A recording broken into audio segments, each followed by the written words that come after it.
Hello everyone, welcome back to our YouTube channel NEET JEE master class. बेटा already हमने class 12th की chemistry इस channel पर start कर दी है।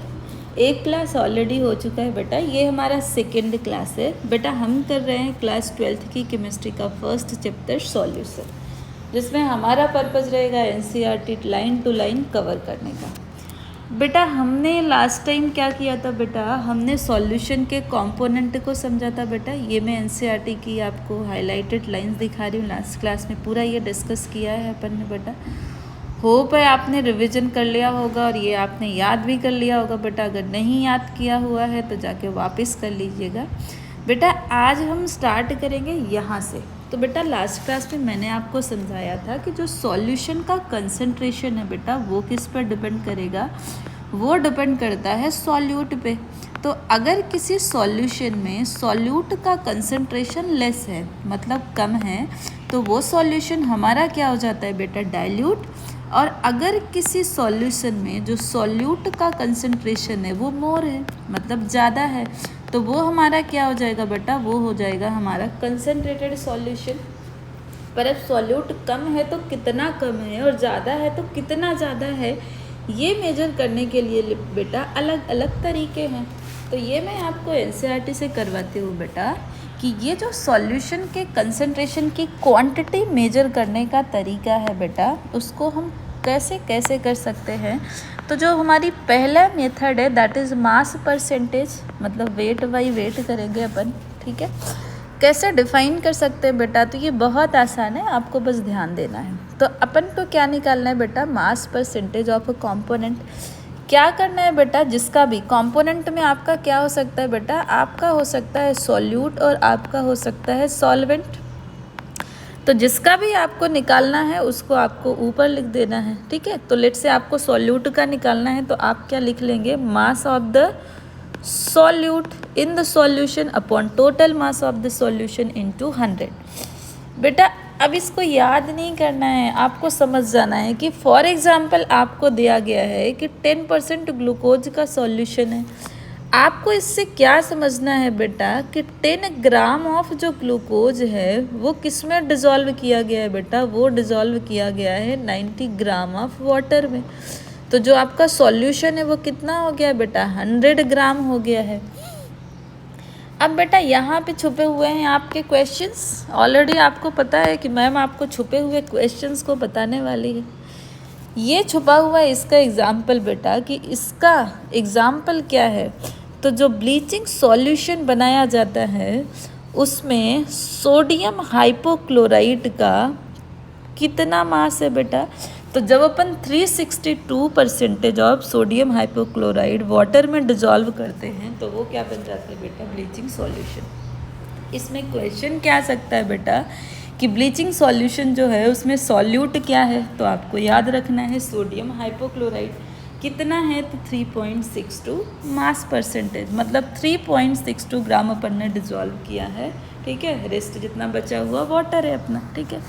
नेक्स्ट जो मेथड है वो हमारा हो जाएगा वॉल्यूम परसेंटेज, तो V/V। अगेन जिस भी कंपोनेंट का आपको वॉल्यूम परसेंटेज निकालना है उसको हम लिख देंगे ऊपर। तो अगर आपको सॉल्यूट का निकालना है तो हम लिख देंगे volume of solute upon total volume of solvent into 100, क्योंकि हम परसेंटेज निकाल रहे हैं तो इनटू 100 करेंगे। किसका परसेंटेज निकाल रहे हैं वो ऊपर हो जाएगा और नीचे हो जाएगा टोटल वॉल्यूम ऑफ सॉल्यूशन। अब हमें क्या करना है बेटा, हमें देखना है छुपे हुए क्वेश्चंस। यहाँ पे लिखा है बेटा 10% इथेनॉल सॉल्यूशन। इसका मतलब क्या हुआ बेटा कि अपन 10 ml क्या लेंगे बेटा, अपन ले लेंगे 10 ml इथेनॉल। इथेनॉल मतलब इथाइल अल्कोहल हो जाएगा। 10 ml अल्कोहल अगर अपन 90 ml वाटर में डिज़ोल्व करेंगे तो वो क्या बन जाएगा बेटा, वो बन जाएगा हमारा 10% इथेनॉल सॉल्यूशन। अब जनरली ऐसे सॉल्यूशंस जो किससे बने हुए बेटा, लिक्विड सॉल्यूशन है, मतलब उनका सॉल्वेंट क्या हो जाएगा बेटा, लिक्विड हो जाएगा। उनको हम इस मेथड से रिप्रेजेंट करेंगे। अब आपको क्या याद रखना है बेटा कि इथाइलिन ग्लाइकोल का एक सॉल्यूशन है बेटा। जब हम ऑर्गेनिक केमिस्ट्री पढ़ेंगे ना तो वहाँ पे भी ये कंपाउंड बार बार आएगा। जो इथाइलिन ग्लाइकोल सॉल्यूशन है उसका क्या यूज है बेटा, वो एंटी फ्रीज की तरह यूज किया जाता है। किस में, तो बेटा कार के इंजन्स को कूल करने के लिए ये एंटी फ्रीज सॉल्यूशन यूज किया जाता है। कितना कंसंट्रेशन है, तो 35%, मतलब 35 ग्राम इथाइलिन ग्लाइकोल क्या किया गया है, वाटर में डिजॉल्व किया गया हुआ है। ये क्या करता है बेटा, जो वाटर है उसका फ्रीजिंग पॉइंट क्या कर देता है, डिक्रीज कर देता है। कितना डिक्रीज कर देता है बेटा, इतना डिक्रीज कर देता है। तो यहाँ पे आपके 2-3 क्वेश्चन आ जाएंगे। पहला, तो which of the given is example of anti freeze, आपको याद रखना है इथाइलिन ग्लाइकोल कितने परसेंटेज में इसका सॉल्यूशन अप्लीकेबल होगा to use as a anti freeze, तो मैम 35%। ठीक है बेटा, इतना आपको क्लियर है। एंटी फ्रीज, अच्छा ये क्या करेगा, तो बेटा एंटी फ्रीज मतलब जो फ्रीज के अगेंस्ट जा रहा है, मतलब ये फ्रीजिंग पॉइंट को क्या कर दे रहा है, लो कर दे रहा है। कितना लो कर दे रहा है, इतना कर दे रहा है। कहाँ यूज किया जा रहा है बेटा, कार के इंजन्स को कूल करने में। यहाँ पे आपका छुपा हुआ क्वेश्चन ढूंढ लिया हमने। नेक्स्ट जो मेथड है कंसंट्रेशन को रिप्रेजेंट करने का, हम कैसे कर सकते हैं, mass by volume percentage, W/V। कहाँ पर यूज होता है, तो जनरली मेडिसिन एंड फार्मेसी में यूज किया जाता है बेटा। ठीक है, ये भी क्या है, तो mass of solute dissolve in 100 ml of solution. Next जो है हमारा बेटा, ये आपके लिए नया हो जाएगा थोड़ा सा, तो ध्यान से करते हैं। पहले तो आपको PPM का फुल फॉर्म पता होना चाहिए बेटा। ऐसे छोटा सा PPM लिखा होता है और बच्चे कंफ्यूज हो जाते हैं। So this P for parts, this P for per and this M for million. तो पार्ट्स पर मिलियन, तो जब हमारा सॉल्यूट बहुत ही ट्रेस क्वांटिटीज़ मतलब बहुत ही ज़्यादा स्मॉल क्वांटिटी में प्रेजेंट होता है, तो हम इसको किस में एक्सप्रेस करते हैं बेटा, PPM में एक्सप्रेस करते हैं। कैसे एक्सप्रेस करेंगे, तो जो भी आपका कंपोनेंट है, सॉल्यूट है या सॉल्वेंट है, तो अपन क्या करेंगे, सॉल्यूट का कंसंट्रेशन ही रखेंगे। तो number of parts of the component that is solute upon total number of parts of all component, मतलब सॉल्यूट प्लस सॉल्वेंट इंटू 10 की पावर 6। 10 की पावर 6 क्यों लिया बेटा, क्योंकि यहाँ पे हम कंसंट्रेशन किस में मेजर कर रहे हैं, पार्ट्स पर मिलियन में कर रहे हैं बेटा। अब हम देखते हैं इसमें छुपे हुए क्वेश्चन। तो इसके एग्जाम्पल क्या दिया हुआ है बेटा, कि हमारा अभी हमें बेस्ट एग्जांपल पता हुआ है कि जो सी वाटर है उसमें क्या कंटेन है, तो डिजॉल्व ऑक्सीजन है। ठीक है बेटा, इसको हम और कैसे एक्सप्रेस कर सकते हैं, ये देखिए एक्सप्रेस कर दिया। 5.8 ppm का क्या मतलब है कि 5.8 ग्राम पर 10 की पावर 6। ये आपको यहाँ से डिराइव करना आना चाहिए कि अगर लेट से कहीं पे लिख दिया हुआ है 3.5 ppm, इसका मतलब क्या है बेटा, 3.5 ग्राम कितने में, पर 10 की पावर 6 आपके सॉल्वेंट में होगा। ठीक है, ये क्लियर हो गया बेटा। इसकी यूनिट क्या है बेटा, तो लीस्ट कंसंट्रेशन माइक्रोग्राम पर ml हो जाएगा हमारा बेटा।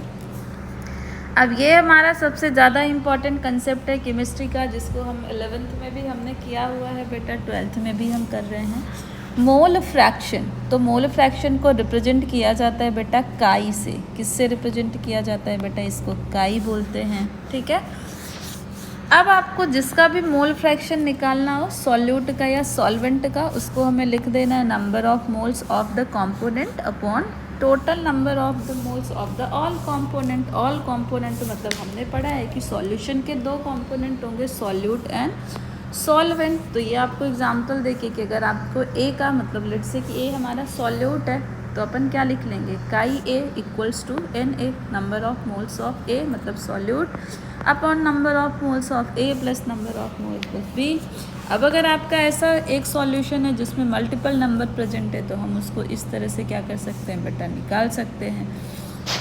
अब बेस्ड ऑन दीज फार्मूलाज, ये आपके एनसीईआरटी में कैलकुलेशन दिए हैं बेटा, तो आपको क्या करना है, इसको सॉल्व करना है। ठीक है, प्रैक्टिस करना है आपको। नेक्स्ट परसेंटेज को जो हमारा रिप्रेजेंट करने का तरीका है वो क्या है बेटा, मोलारिटी। नेक्स्ट आएगा मोलारिटी, हमने 11th में किया हुआ है बेटा। आपको फॉर्मूला याद रखना है। मोलारिटी को रिप्रेजेंट करते हैं हम किससे, कैपिटल M से। आगे हम पढ़ेंगे मोलारिटी को स्मॉल m से, तो कंफ्यूज नहीं होना है। इसका फॉर्मूला क्या है, तो moles of solute upon volume of solution in litres, याद रखना है। तो फॉर एग्जांपल आपको दे दिया गया है 0.25 मोल पर लीटर, इसका मतलब क्या है 0.25 मोलारिटी सॉल्यूशन इसका क्या मतलब होता है बेटा कि इतने मोल ऑफ NaOH को किस में डिज़ोल्व किया गया है बेटा, 1 लीटर में डिज़ोल्व किया गया है। अब आपके इस पे भी क्या आते हैं बेटा, न्यूमेरिकल वाले कैलकुलेशन। आपको मोलारिटी कैलकुलेट करना है एक ऐसे सॉल्यूशन की जिसमें 5 ग्राम ऑफ NaOH डिज़ोल्व किया गया है, कितने में, 450 ml ऑफ सॉल्यूशन में। अपन को क्या करना है बेटा, मोल्स ऑफ NaOH लेना है 5 ग्राम, ये इतना ही बोला है कि NaOH को डिज़ोल्व करना है, ठीक है। 40 ग्राम ये हो गया हमारा बेटा, इसका हमने क्या निकाल लिया, 0.125। अब इसको हम मोलारिटी के फॉर्मूला में फीड कर देंगे तो ये हो जाएगी हमारी क्या बेटा, इतने मोलारिटी का सॉल्यूशन बनेगा। अगर हम 5 ग्राम ऑफ NaOH को डिज़ोल्व करते हैं कितने में बेटा, 450। अब ये आपको जो वैल्यू दिख रही है ये क्या है बेटा, तो this is molar mass of sodium hydroxide. ये हमने 11th में सीखा हुआ है कैलकुलेशन, फिर भी अगर आपको नहीं आता है तो आप कमेंट बॉक्स में लिख दीजिएगा। नेक्स्ट क्लास में मैं एक वापस इसका रिविज़न करवा दूँगी। मोलालिटी और मोलारिटी में आपको कंफ्यूज नहीं होना है। मोलालिटी को रिप्रेजेंट किया गया था कैपिटल M से और इसको रिप्रेजेंट किया गया है किससे बेटा, स्मॉल m से। कैसे डिफाइन कर सकते हैं, so it is the number of moles of the solute पर किलोग्राम। वहाँ पे जो हमारा अपन ने लिया था, क्या लिया था बेटा, मोलालिटी में अपन ने पूरा सॉल्यूशन लिया था और सॉल्यूशन का वॉल्यूम किस में लिया था बेटा, हमने जो सॉल्यूशन का वॉल्यूम है वो लिया हुआ था लीटर में। मोलालिटी में क्या लिया है हमने, सिर्फ लिया है मास ऑफ सॉल्वेंट, वो भी किस में लिया है बेटा, केजी में। बट ऑब्वियस मास है तो केजी में ही लेंगे। अब यहाँ पे आपको मोलालिटी कैलकुलेट करने का क्वेश्चन दिया गया है बेटा, जो मैंने अभी आपको बोला था मोलर मास कैसे कैलकुलेट करेंगे, ये 11th में हमने सीखा हुआ है बेटा। अगर मुझे इसका मोलर मास कैलकुलेट करना है तो C2, तो अब हमें पता है कि कार्बन का एटॉमिक मास कितना होता है 6, यहाँ पे 2 एटम है तो 6 × 2 हो गया कितना बेटा हमारा, 12 हो गया, ठीक है बेटा। इस तरह से आपको ये ओके सॉरी हाँ। अब यहाँ पे कार्बन का जो मैंने आपको एटॉमिक नंबर बता दिया था बेटा, कार्बन का जो एटॉमिक मास है वो कितना होता है 12, 2 है तो इंटू 2 अपन ने कर दिया, तो ये कार्बन का यहाँ से। अब यहाँ पे क्या है बेटा, हाइड्रोजन का जो एटॉमिक मास है वो 1 होता है, कितने एटम है 4, तो ये अपन इंटू कर देंगे। प्लस हमारा ऑक्सीजन का एटॉमिक मास कितना 16, कितने एटम 2, तो ये पूरा हम करेंगे जब इसको, ठीक है। तो ये हमारा हो जाएगा 24 + 4 + 32 दैट विल इक्वल टू 60 ग्राम पर मोल। तो ये हमने क्या निकाल लिया बेटा, मोलर मास इसका निकाल लिया, ठीक है। अब जब आपके पास मोलर मास आ जाता है तो आप क्या निकाल सकते हैं, इसका मोल्स निकाल सकते हैं। मोल्स कैसे निकालते हैं, तो जो भी सब्सटेंस का गिवन अमाउंट है ये अपन ने किया डिवाइडेड बाय मोलर मास, ये हमारा निकल आया, ठीक है बेटा। तो ये आप एक बार सॉल्व करिएगा बेटा। नेक्स्ट क्लास में अपन ये 5 क्वेश्चन मैं आपको सॉल्व करवाऊंगी मेरी अगली क्लास में, ठीक है बेटा। आपको उसके लिए क्या करना है, मैम को सपोर्ट करना है। अगर आप इस चैनल पर न्यू हैं तो आपको चैनल को सब्सक्राइब करना है बेटा, और अपने फ्रेंड्स के साथ ये वीडियोज़ को शेयर करते रहना है बेटा। अगर सपोर्ट मिलेगा तो सीरीज चलती रहेगी बेटा। नेक्स्ट जो हमारा टॉपिक है बेटा वो है सॉल्युबिलिटी का। मैम सॉल्युबिलिटी क्या है, तो बेटा हम क्या पढ़ रहे हैं इस चैप्टर में, हम पढ़ रहे हैं बेटा सॉल्यूशन। सॉल्यूशन क्या है आपको क्लियर हो गया है कि सॉल्यूशन में हम क्या करते हैं बेटा, सॉल्यूट को ऐड करते हैं, किसमें, तो सॉल्वेंट में। जब हम सॉल्यूट को सॉल्वेंट में ऐड करते हैं तो ये आपस में क्या हो जाता है, डिजॉल्व हो जाता है बेटा, and this will result into the solution. तो अब ये जो सब्सटेंस की सॉल्युबिलिटी है वो क्या हो जाती है बेटा, ये हमें ये बताती है कि कितना मैक्सिमम अमाउंट किसी सॉल्यूट का सॉल्वेंट में डिजॉल्व हो सकता है एट अ स्पेसिफाइड टेम्परेचर। आप जब डेफिनेशन लिखते हैं बेटा तो आपको ये पॉइंट मेंशन करना है, क्योंकि अगर आप टेम्परेचर मेंशन नहीं करेंगे तो आपकी डेफिनेशन गलत हो जाएगी। क्यों, क्योंकि आगे हम पढ़ेंगे कि जब किसी पर्टिकुलर सॉल्यूट को हम डिज़ोल्व करते हैं और अगर हम उसको हीट ज़्यादा प्रोवाइड करते हैं, मतलब टेम्परेचर बढ़ा देते हैं, तो उसकी सॉल्युबिलिटी क्या होती है बेटा, इंक्रीज हो जाती है। तो आपको अपने डेफिनेशन में स्पेसिफिक टेम्परेचर लिखना नहीं भूलना है। अब ये जो सॉल्युबिलिटी है तो बट ऑब्वियस बेटा किस पे डिपेंड करेगी, सॉल्यूट के नेचर पर और सॉल्वेंट के नेचर पर, nature of solute and solvent. Along with this ये किस पे डिपेंड करेगी बेटा, टेम्परेचर एंड प्रेशर पर डिपेंड करेगी। इसको मैं आपको अलग से लिख देती हूँ बेटा कि ये जो सॉल्युबिलिटी है वो किस पर डिपेंड करेगी बेटा, ये डिपेंड करेगी नेचर पर। किसके नेचर पर, तो जिससे वो बना हुआ है। सॉल्यूशन किससे बना हुआ है, सॉल्यूट और सॉल्वेंट से। दूसरा किस पर डिपेंड करेगी, ये डिपेंड करेगी बेटा टेम्परेचर पे। और किस पर डिपेंड करेगी बेटा, ये डिपेंड करेगी हमारे प्रेशर पर। तो नेक्स्ट जो हमारा टॉपिक हो जाएगा बेटा, सबसे पहले हम क्या पढ़ेंगे, solubility of a solid in a liquid. मतलब हम किसकी बात कर रहे हैं बेटा, हमारा सॉल्वेंट लिक्विड है। मतलब यहाँ पे हम कौन से टाइप की सॉल्यूशन की बात कर रहे हैं बेटा, यहाँ पे हम बात कर रहे हैं लिक्विड सॉल्यूशन की, जिसमें हमारा सॉल्यूट क्या है बेटा, हमने सॉल्यूट लिया हुआ है सॉलिड। अब अगर आपने वो टेबल वाले एग्जाम्पल्स किए हुए हैं तो आपको ये बहुत आसान लग रहा होगा। एक स्टेटमेंट आपको याद रखना है बेटा कि जब कभी भी हम सॉल्यूशन बनाते हैं तो जनरली नेचर क्या होता है बेटा, सॉल्यूट को पसंद होता है सॉल्वेंट, तो सॉल्यूट क्या करेगा, सॉल्वेंट में डिज़ोल्व हो जाएगा। अब इसमें भी क्या है बेटा, अगर मैं आपको थोड़ा सा बताऊं कि ये जो भी सारे सॉल्यूट और सॉल्वेंट है, ये दो नेचर के हो सकते हैं। या तो ये हो सकते हैं पोलर और या तो ये हो सकते हैं बेटा नॉन पोलर।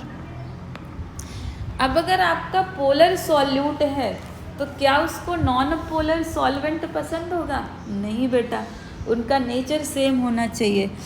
और अगर नॉन पोलर सॉल्यूट है तो वो नॉन पोलर सॉल्वेंट में डिज़ोल्व होना चाहेगा। यहाँ से आपको एक स्टेटमेंट याद रखनी है बेटा कि solute dissolves in a solvent if the intermolecular interactions are similar in the two, और we may say like डिज़ोल्व्स like. ये क्या कहना चाहती है बेटा ये लाइन ऐसा बोल रही है कि अगर हमने लिया है पोलर सब्सटेंस या हमने लिया है non polar substance. Polar substance का क्या मतलब है, ऐसा सब्सटेंस जिसमें पार्शियल पॉजिटिव चार्ज और partial negative charge. Non polar जिसमें ऐसा पार्शियल पॉजिटिव और पार्शियल नेगेटिव नहीं है। तो फॉर एग्जांपल पोलर सॉल्यूट का मैं एग्जांपल दूं आपको तो शुगर है, और पोलर सॉल्वेंट का मैं एग्जांपल दूं तो वाटर। ये दोनों आपस में हैप्पीली डिज़ोल्व हो जाते हैं। अब अगर मैं यहाँ पे आपको बोलूँ कि मैंने जो सॉल्यूट है वो तो लिया है शुगर, पर मुझे इसको किस में डिज़ोल्व करना है बेटा, ऑयल में, जो कि है नॉन पोलर। क्या ये इसमें डिज़ोल्व होगा बेटा, तो ये इसमें डिज़ोल्व नहीं होगा। तो ये अपन को थोड़ा सा क्या करना है बेटा, ध्यान रखना है पोलर और नॉन पोलर क्या होता है। यहाँ से आपको याद रखना है कुछ एग्जाम्पल। जैसे इन्होंने कहा कि जो सोडियम क्लोराइड है वो शुगर है, वो मैंने बता दिया ये क्या है, पोलर सब्सटेंस है। वाटर भी हमारा पोलर है तो ये खुशी खुशी डिज़ोल्व हो जाएगा। पर जो हमारा नैफ्थलीन है और एंथ्रेसीन है बेटा, ये दोनों क्या है बेटा, ये हैं हमारे नॉन पोलर सॉल्यूट। क्योंकि ये नॉन पोलर है तो इसको क्या लगेगा बेटा, पानी से लगेगा डर, और ये वाटर में डिज़ोल्व नहीं होगा। ऑन द अदर एंड बेटा, ये जो नैफ्थलीन और एंथ्रेसीन है ये नॉन पोलर है, तो अगर इनको नॉन पोलर सॉल्वेंट मिलेगा तो इसमें डिज़ोल्व हो जाएगा। For example benzene. तो अब जो बेंजीन है वो क्या है बेटा, वो है हमारा नॉन पोलर सॉल्वेंट। अब अगर नॉन पोलर सॉल्वेंट में मैं ऐड कर दूं पोलर सॉल्यूट, क्या ये डिज़ोल्व होगा बेटा, तो नहीं डिज़ोल्व होगा। तो ये लिख दिया है कि जो सोडियम क्लोराइड और शुगर है वो नॉन पोलर सॉल्वेंट में डिज़ोल्व नहीं होगा। इससे हमें क्या पता चेक करना है बेटा कि जो पोलर सॉल्यूट है वो किस में डिज़ोल्व होगा, पोलर सॉल्वेंट में, और जो नॉन पोलर सॉल्यूट है वो किस में डिज़ोल्व होगा बेटा, नॉन पोलर सॉल्वेंट्स में। यहाँ से हम क्या स्टेटमेंट दे सकते हैं बेटा, लाइक डिज़ोल्व्स इन लाइक। चलिए मैं इसको आपको फ्लो चार्ट बना के समझाती हूँ बेटा। हम क्या पढ़ रहे हैं, सॉल्यूशन। सॉल्यूशन का हम कौन सा कैरेक्टर पढ़ रहे हैं बेटा, हम पढ़ रहे हैं सॉल्युबिलिटी। सॉल्युबिलिटी किस पर डिपेंड करेगी बेटा, सबसे पहले नेचर ऑफ, किसका नेचर, तो सॉल्यूट, एंड किसका नेचर बेटा, तो सॉल्वेंट। इनका नेचर क्या हो सकता है बेटा, सॉल्यूट दो टाइप के हो सकते हैं। सॉल्यूट हो सकता है पोलर और सॉल्यूट हो सकता है नॉन पोलर। सिमिलरली सॉल्वेंट हो सकता है पोलर और सॉल्वेंट क्या हो सकता है बेटा, नॉन पोलर। तो अब ये जो पोलर और पोलर है बेटा, ये क्या हो जाएंगे बेटा, ये हो जाएंगे डिज़ोल्व, ठीक है, आराम से डिज़ोल्व हो जाएंगे। पर अगर आपने पोलर को नॉन पोलर में डिज़ोल्व किया तो ये क्या होगा बेटा, डिज़ोल्व नहीं होगा। They do not dissolve with each other. While अगर हमने नॉन पोलर सब्सटेंस लिया, मतलब हमारा जो सॉल्यूट है वो नॉन पोलर है और सॉल्वेंट भी नॉन पोलर है, तो वो क्या हो जाएगा बेटा, खुशी खुशी वो हो जाएगा डिजॉल्व। अब अगर हमने नॉन पोलर सॉल्यूट को ऐड किया पोलर सॉल्वेंट में, तो ये भी क्या हो जाएगा बेटा, डिजॉल्व नहीं होगा। इतनी सी इन्फॉर्मेशन आपको याद रखना है, ठीक है। नेक्स्ट क्या कह रहा है बेटा कि अगर हम सॉलिड सॉल्यूट को, ये हम सॉलिड सॉल्यूट क्योंकि हम यही पढ़ रहे हैं, अगर हम सॉलिड सॉल्यूट को सॉल्वेंट में ऐड करते हैं तो कुछ सॉल्यूट क्या करता है बेटा, डिजॉल्व करता है, और सॉल्यूशन में उसका कंसंट्रेशन क्या होगा, इंक्रीज होगा, और इस प्रोसेस को क्या कहते हैं बेटा, डिसोल्यूशन।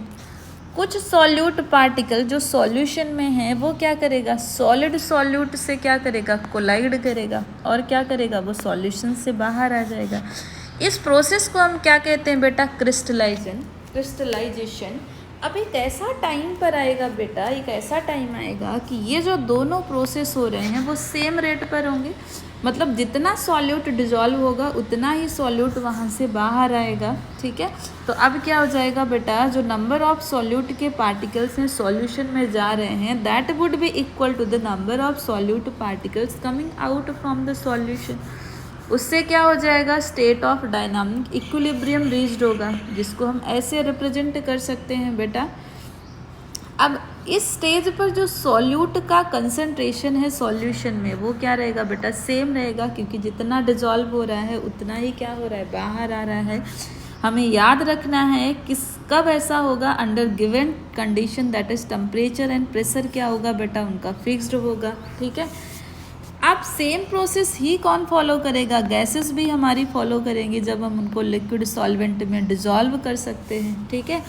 अब बेटा यहाँ पे हमारा नेक्स्ट एक टॉपिक आ जाएगा कि अब ऐसा सॉल्यूशन जिसमें हम और सॉल्यूट डिजॉल्व नहीं कर सकते हैं, कब, at a specific temperature and pressure, उसको क्या कहा जाता है बेटा, उसको कहा जाता है सैचुरेटेड सॉल्यूशन।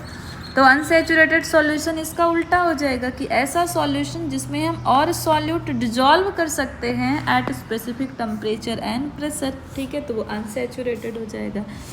अब ऐसा सॉल्यूशन जिसमें डायनामिक इक्विलिब्रियम, ठीक है, किसका बेटा, अनडिजॉल्व सॉल्यूट का, saturated solution and contains the maximum amount of solute dissolve in a given amount of solvent. नहीं आई बेटे ये समझ में, वापस बताती हूँ। The solution which is in dynamic equilibrium, वो ऐसा बोल रहा है कि ऐसा सॉल्यूशन जो डायनामिक इक्विलिब्रियम को अटेन कर चुका है, ये जो हमने यहाँ पे कंडीशन डिस्कस की है, तो वो क्या हो जाएगा बेटा, वो हो गया है हमारा सैचुरेटेड सॉल्यूशन हो गया है। मतलब कि जितना सॉल्यूट उसके सॉल्वेंट डिजॉल्व कर सकते थे उतना वो कर चुके हैं, इसलिए उसने क्या अटेन कर लिया है बेटा, उसने अटेन कर लिया है डायनामिक इक्विलिब्रियम। तो अब क्या कहते हैं बेटा, the concentration of solute in such solution is it's solubility. तो सॉल्युबिलिटी क्या है बेटा, एक सॉल्यूशन के सॉल्वेंट कितने सॉल्यूट के पार्टिकल्स को अपने साथ डिजॉल्व कर सकता है, वो क्या हो जाएगा बेटा, वो हो जाएगी उसकी सॉल्युबिलिटी।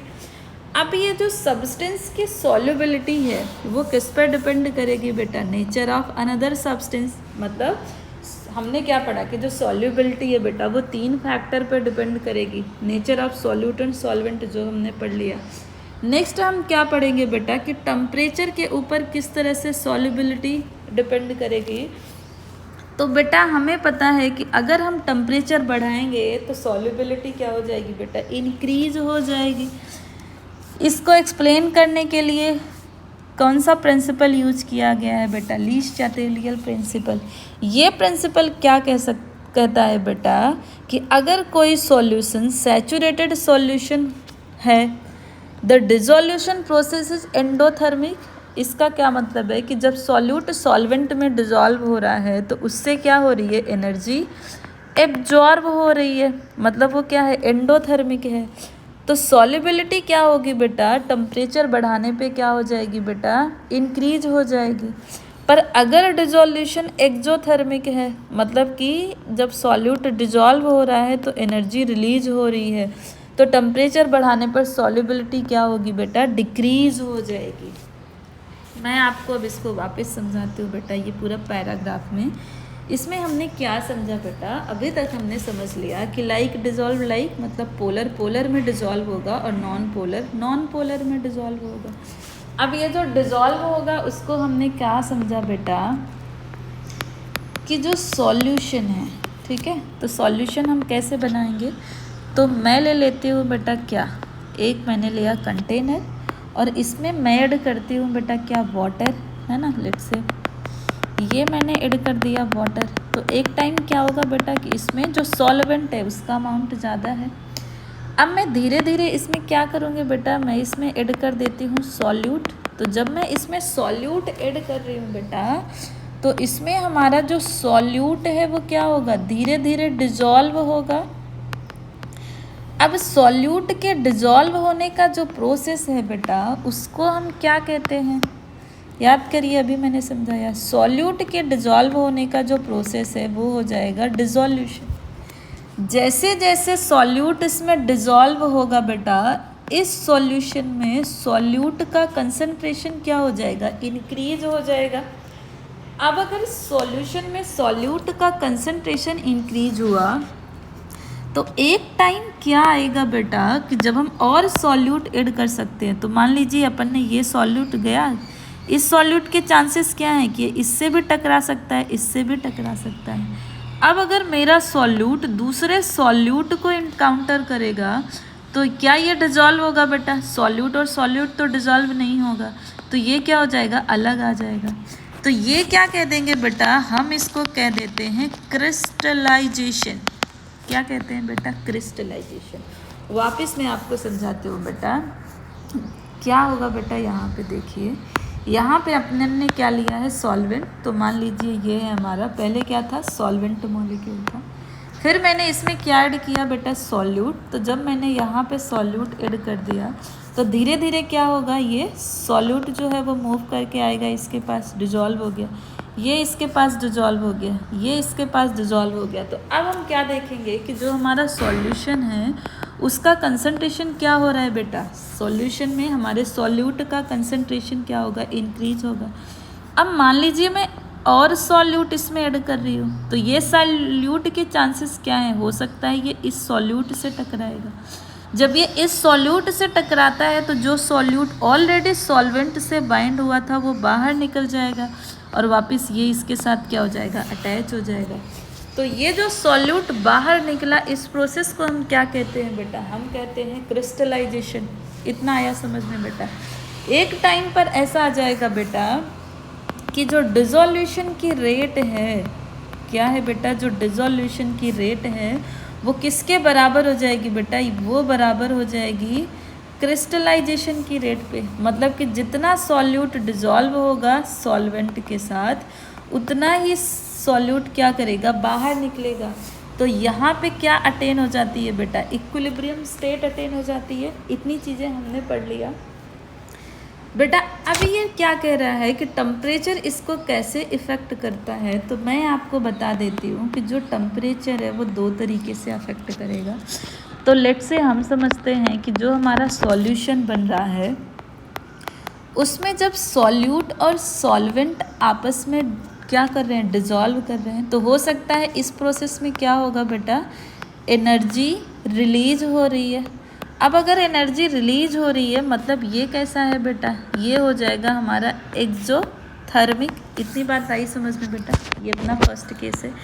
दूसरा केस क्या है बेटा कि अगर अपन सॉल्यूशन बना रहे हैं उसमें जब सॉल्यूट सॉल्वेंट के साथ डिज़ोल्व होता है तो क्या होगी बेटा, हो सकता है उसमें एनर्जी क्या हो रही है बेटा, एब्जॉर्ब हो रही है। अब अगर एनर्जी एब्जॉर्ब हो रही है तो वो हमारा क्या हो जाएगा बेटा, वो हो जाएगा हमारा एंडोथर्मिक प्रोसेस।